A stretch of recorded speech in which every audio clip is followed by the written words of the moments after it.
Peer ছাড়াও এদেশে নির্বাচন হবে না, আর মনে হয় মানবেও না মানুষ। পুরাটা ইউনিয়নের 14টা গ্রাম আমরা ঘুরেছি, প্রায় বাড়ি বাড়ি না গেলেও মেন জায়গাগুলো গিয়েছি, এবং আমাকে ধরে অনেক মানুষ জানিয়েছে যে এবার আমরা দাঁড়িপাল্লায় ভোট দেবো ইনশাআল্লাহ। সবাইকে আহ্বান জানাচ্ছি ইসলামের পক্ষে থাকবে। হ্যাঁ, আমি আবার বলছি, আমার চাইতে যদি সৎ, নির্ভীক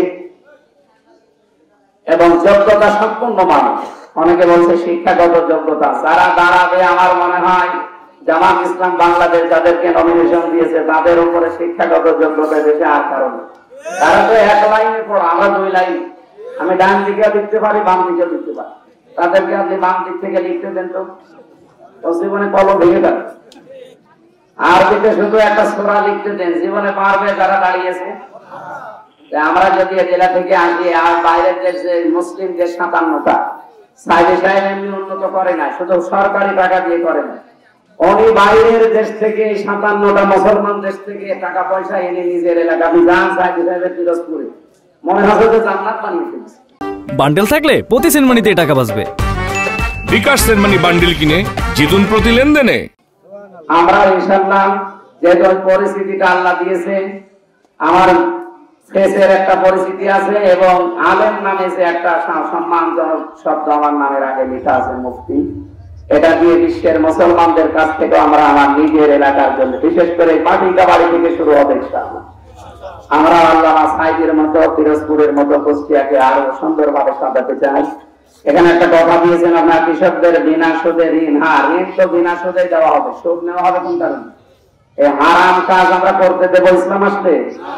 সুদের যে ব্যাপারটা আছে এটা মাইনাস করে বিনা সুদে ঋণ দেওয়া হবে ইনশাআল্লাহ। অভাব থাকবে না, আমি কথা দিতে পারি।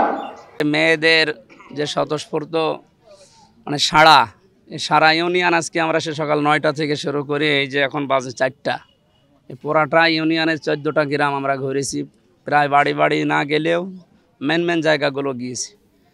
মানে মেয়েরা, ছোট ছোট বাচ্চারা সব রাস্তায় অলরেডি এসে দাঁড়িয়ে আছে, এবং আমাকে ধরে অনেক মানুষ জানিয়েছে যে এবার আমরা দাঁড়িপাল্লায় ভোট দেবো ইনশাআল্লাহ। সাড়া ভালো আছে। এখন দেখি বিরোধী যারা আছে ওনারাও মাঠে আসুক, আমরা সবাই প্রতিদ্বন্দ্বী না প্রতিযোগিতা করবো ইনশাআল্লাহ। ইয়ার পদ্ধতি ছাড়া নির্বাচনে যাবেন, এটা তো কেন্দ্র থেকে তো অলরেডি ঘোষণা এসেছে যে এই পদ্ধতিটা আমরা চাচ্ছি। এই যে গতকালকে পরশুদিন যে দিবসটা গেল 28শে অক্টোবর, লঘি বইটার যে তাণ্ডব পৃথিবী দেখেছে, এটা নিস্তব্ধ হয়ে গিয়েছিল। এটা যেন আর ঘুরে না আসে, এবং আমার একটা রায়ের যেন মূল্য থাকে। এই সমস্ত বিষয়গুলোর কারণে কিন্তু পিয়ার পদ্ধতি অনেকে বোঝে না, এটা আরও বোঝানো লাগবে সামনে। যারা বলতেছে এটা মাথায় দেয় না, খায়, তারা লেখাপড়া করুক, বুঝবে, এবং এইটা আমার মনে হয় সামনে কার্যকর হয়ে যাবে। যেহেতু গণভোট আসতেছে সামনে, এই নভেম্বরের ভেতরে গণভোট আরম্ভ হবে, আর গণভোট না হলে নির্বাচনও এদেশের মানুষ মানবে না। পিয়ার ছাড়াও এদেশে নির্বাচন হবে না, আর মনে হয় মানবেও না মানুষ। ইনশাআল্লাহ আমরা আশা করছি সরকারের শুভবুদ্ধি উদয় হবে।